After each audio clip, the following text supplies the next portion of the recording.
PUC प्रथम वर्ष के सभी विद्यार्थियों का आज की नई कक्षा में फिर से स्वागत है। जैसे कि हम पढ़ रहे हैं कबीरदास के दोहे और पूरी तरह से भावार्थ को जानने के बाद और कबीरदास जी के कुल मिलाकर 10 दोहों को पढ़ने के बाद हम आए हैं प्रश्नोत्तर चर्चा पर। यहाँ पर कबीरदास के दोहों पर आने वाले प्रश्न उत्तरों के बारे में हम चर्चा करेंगे। सबसे पहले मध्ययुगीन काव्य में आने वाले जो भी कविताएं हैं, जो भी दोहे हैं, वे ससंदर्भ भाव स्पष्टीकरण इस प्रश्न के तहत 4 मार्क्स के लिए आपको परीक्षा में आएंगे। आधुनिक काव्य 4 मार्क्स के लिए और मध्ययुगीन काव्य 4 मार्क्स के लिए ससंदर्भ भाव स्पष्टीकरण। यहाँ पर हमें जो दोहा प्रश्न के रूप में दिया जाएगा उसका पूरा भावार्थ लिखना होगा। यानी अगर दोहा दिया हुआ है तो दोहे के दोनों लाइन में जो भी संत कवि अर्थ बताते हैं उस भावार्थ को अपने शब्दों में हमें लिखना है। तो ये एक प्रमुख प्रश्न है। और दूसरे 1 लाइन आंसर्स, जैसे कि एक शब्द या वाक्यांश या वाक्य में उत्तर लिखिए और निम्नलिखित प्रश्नों के उत्तर लिखिए, जो कि 3 मार्क्स के लिए, जिन्हें हम दीर्घोत्तरी प्रश्न कहते हैं। तो इस तरह से इसमें कोई व्याकरण नहीं होगा, कठिन शब्दों को नहीं पूछा जाएगा। प्रमुख रूप से भावार्थ लिखिए और दूसरा प्रश्न के उत्तर लिखिए। तो हमें इस दृष्टि से हर एक दोहे को याद रखना, हर एक दोहे का भावार्थ समझना चाहिए। तो मैंने आपको 2 बार हर एक दोहे का अर्थ बताया है। आशा है आपको अच्छी तरह से समझ में आ गया है। यहाँ पर हम नोट्स पर, प्रश्नोत्तर पर आज चर्चा करेंगे। जैसे एक शब्द या वाक्य या वाक्यांश में उत्तर लिखिए। एक शब्द यानी यहाँ पर ऐसा प्रश्न क्यों दिया गया है, इसका उत्तर कैसे लिखा जाए, कई लोगों के मन में सवाल होते हैं। जैसे कि हम अगर उसको पूरे वाक्य में लिखेंगे या सिर्फ शब्द लिखेंगे तो चलेगा क्या, है ना। तो ये सब प्रश्नों का एक ही उत्तर है कि दोनों रूप सही है। आप शब्द में भी उसका उत्तर लिख सकते हैं और आप वाक्य पूर्ण करके भी उसका उत्तर लिख सकते हैं। तो दोनों के लिए, वाक्य पूरा करने के लिए भी आपको 1 अंक ही मिलेगा। एक शब्द के लिए, उत्तर का जो शब्द होगा उसके लिए भी 1 अंक मिलेगा। तो यहाँ पर मैंने क्या किया है, प्रश्न पूरा टाइप करके आगे उसके उत्तर लिखा है। यहाँ पर जो डैश है वो फिल इन द ब्लैंक्स नहीं है। क्लियरली मैं बोलती हूँ कि यहाँ पर जो डैश मैंने रखा है वो कोई फिल इन द ब्लैंक्स नहीं है या वो रिक्त स्थान नहीं है। मैंने जो साइन है उसको उसी उत्तर के सामने, उसी प्रश्न के सामने उत्तर लिखने के लिए ऐसा किया है, डॉट डॉट। तो आशा है आपको वो समझ में आएगा। तो पहला प्रश्न है, हर एक प्रश्न आप गौर करके देखिए, हर एक प्रश्न हर एक दोहे पर आधारित है। यानी 10 दोहे हैं तो 10 दोहे पर अलग अलग प्रश्न आपको 10 मिलेंगे। किसके प्रताप से सब दुख दर्द मिटते हैं? सद्गुरु के प्रताप से कबीरदास के सभी दुख दर्द मिट गए। ये पहले दोहे में हमने देखा है। कबीर के गुरु कौन थे? कबीर के गुरु थे रामानंद। इसी पहले दोहे से ये समझ में आता है। कबीर किस पर बलिहारी होते हैं? बलिहारी होना यानी क्या? शरण जाना, निछावर होना, अपने आप को उनके चरणों तले सरेंडर करना।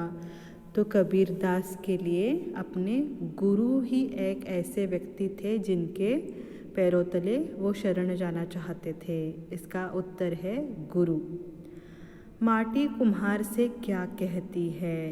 मैं एक दिन तुम्हें अपने पैरों तले रौंद दूंगी, ऐसा माटी कहती है। यहाँ पर जीवन का चक्र बताया है कि जो व्यक्ति जन्म लेता है स्वार्थ पर, वो जिस मिट्टी का, ज़मीन का उपयोग करता है, पर मिट्टी कहती है कि आज तू मेरा उपयोग करता है, पर एक दिन ऐसा आएगा कि मैं ही तुझे अपने पैरों तले रौंद दूंगी, जैसे तू अपने स्वार्थ के लिए मुझे रौंद रहा है। किसको पास रखना चाहिए? 5वां प्रश्न है। निंदक को निंदक नियरे राखिए, आंगन कुटी छपाए, है ना। ये अपने क्रिटिसाइजर्स को अपने साथ रखिए। प्रश्न क्रमांक 6, कस्तूरी कहाँ बसती है? कस्तूरी क्या है? मैंने आपको बताया था, कस्तूरी यानी मृग की नाभि में, मृग के नेवल में मिलने वाला एक सुगंधी पदार्थ, हिरन की नाभि में ये मिलता है। कबीर किसकी राह देखते हैं? कबीर श्री राम की राह देख रहे हैं। क्रोध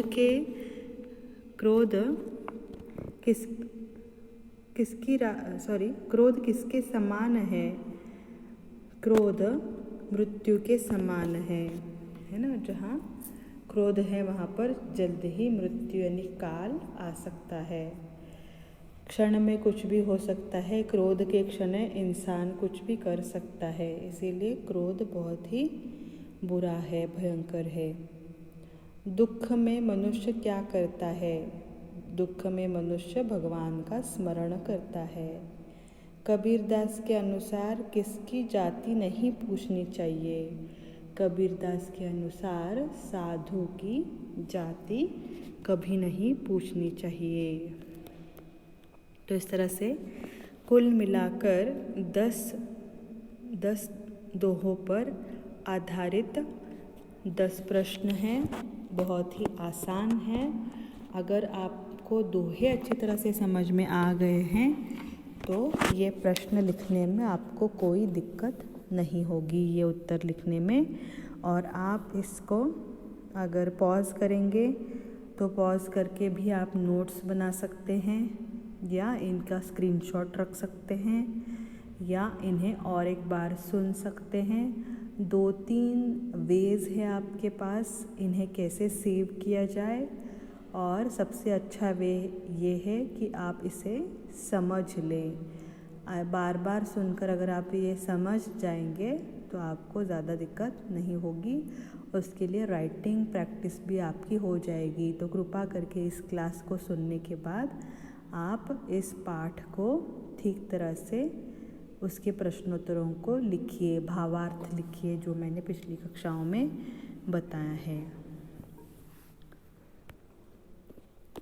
आगे निम्नलिखित प्रश्नों के उत्तर लिखिए।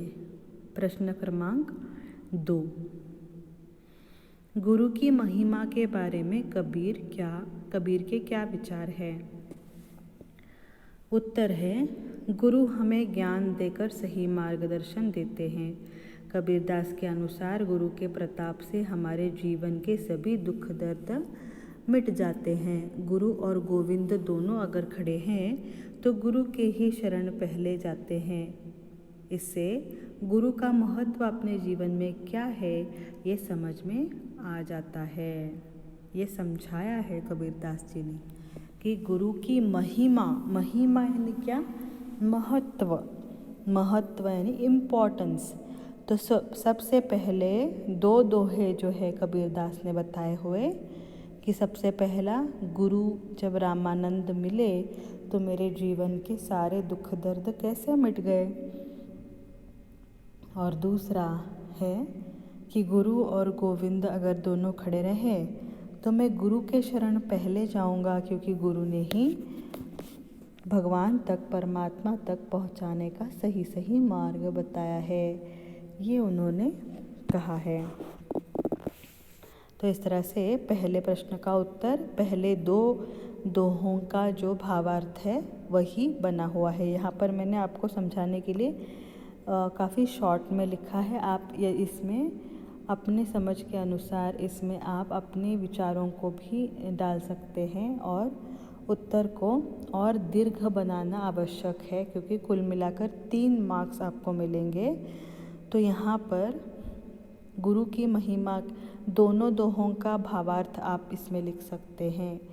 तो गुरु की महिमा का बखान करते हुए ये दोनों दोहे जो मुख्य पॉइंट्स हैं वो सिर्फ मैंने इन उत्तरों में आपको दर्शाए हैं। आप इसमें अपने विचारों को भी डालकर अपने शब्दों में लिखेंगे तो और अच्छा बन जाएगा।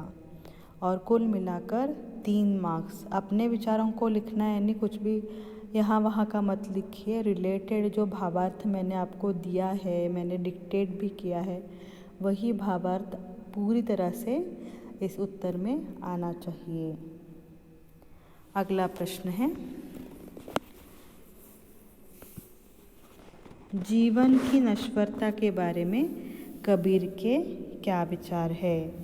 तो जीवन की नश्वरता के बारे में कौन सा अभी यहाँ पर दोहा आया है कि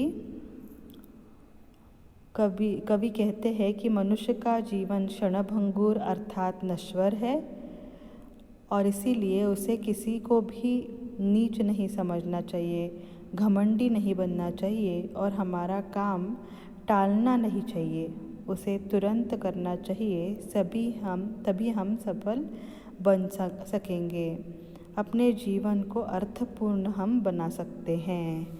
तो यहाँ पर दोहा,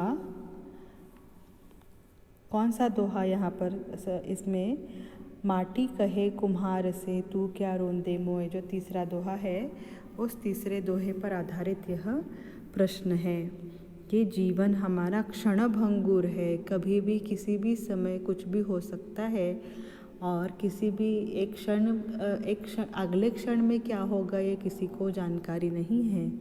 तो ऐसे में हमें अच्छा बनना, अच्छे काम करना, घमंड या अहंकार को टालना, ये सब आना चाहिए और हम तभी सफल बन पाएंगे जब हम में जो स्वार्थपरता है उसका पूरी तरह से नाश हम कर पाए, क्योंकि जीवन नश्वर है, जो जन्म लेता है मृत्यु भी आएगी ही, ये सत्य अटल है। तो हम जब तक है तब तक अच्छा काम करना, परोपकार करना और अहंकार और जो स्वार्थपरता है उसको दूर रखने की पूरी कोशिश जो है मनुष्य को करनी चाहिए। अगला प्रश्न है, दया और धर्म के महत्व का वर्णन कीजिए।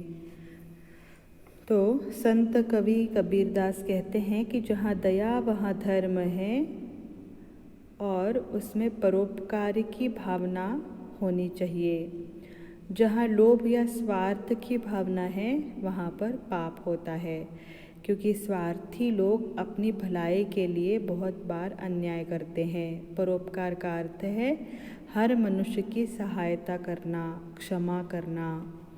तो जहाँ दया तहाँ धर्म है का वर्णन करना है हमें। दया और धर्म के बारे में कबीरदास क्या कहते हैं? कबीरदास जी कहते हैं, लोगों पर परोपकार करना, दया करना, यह हमारा धर्म, हमारी ड्यूटी है। धर्म यानी जाति नहीं, हर जाति का, हर मनुष्य का यह धर्म है कि वो इंसानियत निभाए। और जहाँ लोभ है, स्वार्थ है, वहाँ पर पाप होता है। और जहाँ पर क्रोध होता है वहाँ पर इंसान कभी भी मृत्यु का मुख देखने के लिए उसे मिल सकता है। क्रोध में आकर वो कुछ भी कर सकता है। क्रोध में उसके अपने शरीर पर उसको परिणाम होता है। और जो लोग सचमुच महान होते हैं वे गलती करने वाले लोगों को हमेशा क्षमा कर देते हैं। इस तरह से महान व्यक्ति अगर बनना है तो इन गुणों को हमें अपनाना चाहिए। जहाँ दया तहाँ धर्म है, जहाँ लोभ तहाँ पाप, जहाँ क्रोध तहाँ काल है, जहाँ क्षमा तहाँ आप यानी भगवान। क्षमा जहाँ पर है वहाँ पर भगवान की प्राप्ति होती है, ऐसा यहाँ पर कहा गया है। तो हमने देखे कुल मिलाकर 3 दीर्घोत्तरी प्रश्न चौथा प्रश्न है, समय के सदुपयोग के बारे में कबीरदास क्या कहते हैं और कबीर के अनुसार ज्ञान का महत्व क्या है। ये दोनों प्रश्न जो है वो आपके लिए होमवर्क है कि आप इन दोनों प्रश्नों के उत्तर खुद लिखेंगे। जैसे कि समय का सदुपयोग, काल करे सो कल करे सो आज कर, आज करे सो अब, इसका अर्थ आप लिख सकते हैं। तो इस दोहे का अर्थ आप इस उत्तर में लिखिए। और आखिरी जो प्रश्न है वो है कि कबीरदास के अनुसार ज्ञान का महत्व क्या है। यानी जो आखिरी दोहा जो कबीरदास कहते हैं ना कि जाति न पूछो साधु की, पूछ लीजिए ज्ञान, मोल करो तलवार का, पड़ा रहने दो म्यान। तो ये इस दोहे का भावार्थ, इस प्रश्न का उत्तर है। तो 5वां प्रश्न जो है वो आप इसका उत्तर 10वें दोहे का भावार्थ आप लिखेंगे। तो दोनों प्रश्न आपके लिए होमवर्क है। आप ये सभी प्रश्नों के उत्तर नोट्स में लिख कर रखिए। तो आशा है ये एक्सप्लेनेशन आपको समझ में आ गया है। अगली क्लास में हम और नए दोहों के साथ आएंगे। धन्यवाद।